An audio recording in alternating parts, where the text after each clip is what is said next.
Hai Sobat Properti, ketemu lagi di dunia investasi properti. Kali ini saya akan membahas lanjutan dari Fasos Langsung Perumahan Jilid 2. Nah, ini adalah jilid terakhir ya. Nah, sebelum lebih lanjut, saya ingin memperkenalkan diri saya, Erik Hermanto, dan saya adalah praktisi di dunia investasi properti. Saya juga dosen di salah satu sekolah properti terkemuka di Indonesia, dan saya juga menjadi mentor bagi beberapa sobat properti yang ingin belajar lebih jauh lagi. 1 Januari 2020 itu adalah benar-benar banjir 2 meter membuka mata saya. Jadi Anda bisa bayangkan ya, waktu itu saya masih ada 8 tukang bekerja di sana dan terjebak banjir. Dari pagi naik airnya cepet banget dan mereka belum makan. Nah, jadi akhirnya saya memutuskan harus menyelamatkan mereka. Saya jalan kaki dari rumah saya ke lokasi perumahan X ya, saya sebutnya lokasi yang banjir itu lokasi perumahan X. Saya jalan kaki sejauh 5 km ya dalam kondisi banjir ya. Sobat Properti bayangkan dalam kondisi banjir dan saya harus menelusuri, menapaki pelan-pelan jalannya gitu, jangan sampai kecemplung sungai gitu loh. Dan sepanjang perjalanan saya mikir gitu loh, bagaimana caranya menyelamatkan mereka, apakah menggunakan getek atau whatever gitu loh ya kan. Saya memikirkan hal tersebut terus gitu loh, sampai akhirnya di satu persimpangan jalan saya melihat petugas pemadam kebakaran itu, mereka sedang beristirahat dan di sana ada mobil, ada truk gede banget. Mereka menyebutnya truk medan tempur yang mana bannya itu setinggi saya ya. Jadi Anda bisa bayangkan itu truk gedenya segede apa gitu ya. Nah, akhirnya saya minta tolong sama bapak-bapak petugas pemadam kebakaran. Saya bilang, "Pak, saya ada 8 tukang yang terjebak dalam perumahan tersebut, dalam lokasi tersebut dan butuh ditolong segera gitu loh, karena dari pagi belum makan." Dan akhirnya mereka langsung gerak. Dan saya bersyukur sekali mereka langsung gerak. Dan saya disuruh ikut naik ke truk medan tempurnya. Wah, itu pengalaman banget ya Sobat Properti, itu pertama kalinya aku naik truk medan tempur gitu loh ya. Kita jalan menelusuri daerah banjir dan jalannya pelan-pelan gitu loh. Dan di sepanjang perjalanan itu saya banyak sekali melihat mobil-mobil yang sudah terendam air, dan bahkan juga mobil pemadam kebakaran yang biasa juga ada yang mogok di sana gitu loh, mencoba menerobos banjir, dan ternyata banjir itu terlalu dalam.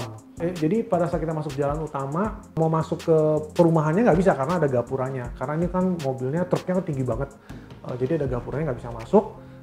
Terus akhirnya menggunakan perahu karet yang isinya kapasitasnya 8 orang. Nah, jadi 8 orang, waktu itu aku disuruh tunggu di truk medan tempurnya itu. Ya sudah, aku tunggu aja. Terus kemudian mereka jalan naik, aku sudah tunjukkan lokasinya kesini gitu loh. Setelah nunggu beberapa saat ya, aku sembari melihat banyak orang lalu lalang ya, orang-orang yang udah berumur di atas 60 tahun, dan mereka jalannya udah setinggi dada gitu loh, airnya tuh udah setinggi dada gitu loh. Dan mereka harus jalan pelan-pelan dan mereka berjuang untuk menyelamatkan hidup mereka gitu. Dan ini adalah satu momen yang pedih banget sebenarnya. Jadi kayak aku agak sedih sih ngeliat kondisi seperti itu. Akhirnya ya dalam benakku, ini kita harus melakukan sesuatu nih, harus to do something gitu ya. Ini nggak bisa seperti ini gitu. Nah, nggak tahu beberapa saat kemudian si perahu itu balik. Nah, perahu itu baliknya itu bawa nenek-nenek gitu loh. Saya bilang, mana tukang saya? Tukang saya, ini Pak, nenek-nenek dulu, kasihan nih nenek-neneknya mau diselamatin dulu. Ya sudah, oke, dia nenek-nenek selamatin dulu. Nah, kali kedua mereka mau jalan lagi, aku bilang aku harus ikut. Aku nggak mau, nanti kalau nggak nanti bakalan bawanya orang lain lagi gitu loh ya kan. Nah, akhirnya aku putuskan aku ikut, dan kita menyelamatkan 2 petugas pemadam kebakarannya naik perahu karet, terus kemudian satu depan satu di belakang, terus kita nyamatin, karena tukang ada 8, kita nyamatin 4 dulu, 4 balik lagi, 4 lagi selamatin lagi, balik lagi. Lalu kemudian setelah sampai di dataran tinggi, akhirnya saya bersama 8 tukang itu saya jalan kaki, terus kita makan malam bareng. Pokoknya saya kasih mereka yang cukup lah, karena ini masalahnya nyawa orang kan. Terus akhirnya kita balik ke rumah saya, terus kemudian tidur semalam di sana, terus besok paginya mereka pamit izin dan balik ke rumah masing-masing gitu loh. Nah, ini adalah momen yang nggak bisa dilupakan ya, ini momen yang nggak bisa dilupakan. Jadi benar-benar kayak membuat kesel, marah ya, greget gitu loh ya. Untungnya saya waktu bangun rumah, saya pikir tuh saya tinggiin 1 meter cukup gitu loh. Ternyata nggak cukup.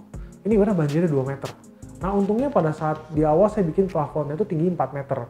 Nah jadi begitu saya naikin 1 meter masih ada 3 meter masih fine gitu. Jadi saya benar-benar tinggiin 2 meter dari jalan gitu loh sobat properti. Positive thinkingnya ya syukur bangunannya belum jadi ya. Jadi akhirnya masih bisa ditinggiin lagi gitu loh. Aku teringat lagi dengan masalah fasos-fasum yang belum diserahkan. Kalau belum diserahkan ke Pemda, makanya mereka gimana mau perbaikin jalannya gitu. Aku baru ngerti, baru nyambung gitu loh. Ternyata emang jalannya rusak, salurannya kecil, banjir, dan ini selama ini ditangani secara swadaya gitu loh. Terus kemudian aku mencoba mencari tahu gitu loh, ini masalahnya apa. Waktu di awal aku diketemukan dengan wakil RW-nya, terus kemudian aku dijelaskan masalahnya begini.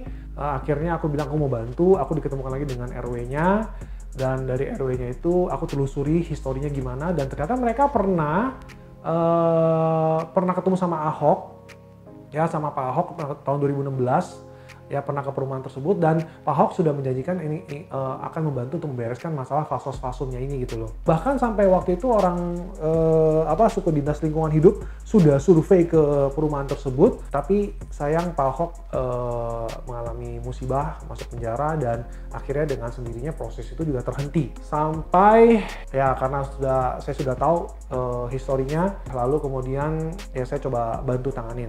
Walaupun saya nggak tahu caranya gimana, tapi yang saya tahu saya punya tekad yang kuat untuk menyelesaikan permasalahan ini, karena masalah ini tidak boleh berlarut-larut.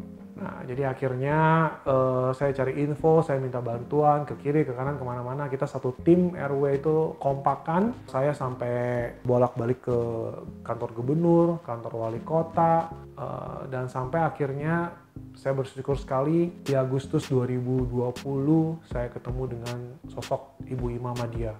Beliau ini yang banyak sekali membantu dengan timnya yang bernama Bu Audrey. Mereka adalah yang membantu kita sampai akhirnya fasos-fasumnya ini bisa serah terima.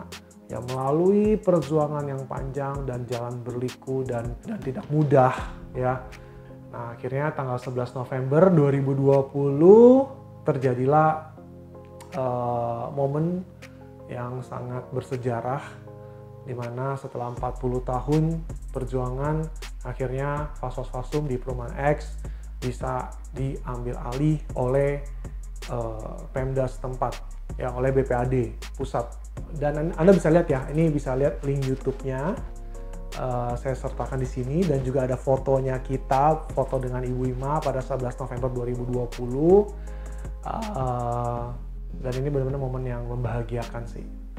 Jadi kayak dengan adanya pengambil alihan fasos-fasum ini, semua warga di perumahan X itu sangat senang sekali. Ada 2.000-an warga ya. Ini adalah benar-benar momen bersejarah buat kita semua gitu. Dan of course tentunya dengan adanya serah terima fasos-fasum ini, ada temanku yang tadinya mau jual nggak jadi jual, dan mereka senang, pasti ini harga properti pada naik semuanya nih ya. Oke, jadi demikian sharing saya hari ini tentang fasos-fasum, pentingnya fasos-fasum perumahan. Bagi Anda yang senang, silakan like dan subscribe YouTube channel saya, dan ingat untuk memberikan komen akan topik yang saya berikan, atau bisa juga Anda komen untuk topik-topik apa yang akan mau dibahas nanti berikutnya ya. Semoga saya nanti bisa membahasnya di video saya berikutnya. Saya Erik Hermanto, selamat berinvestasi properti secara cerdas.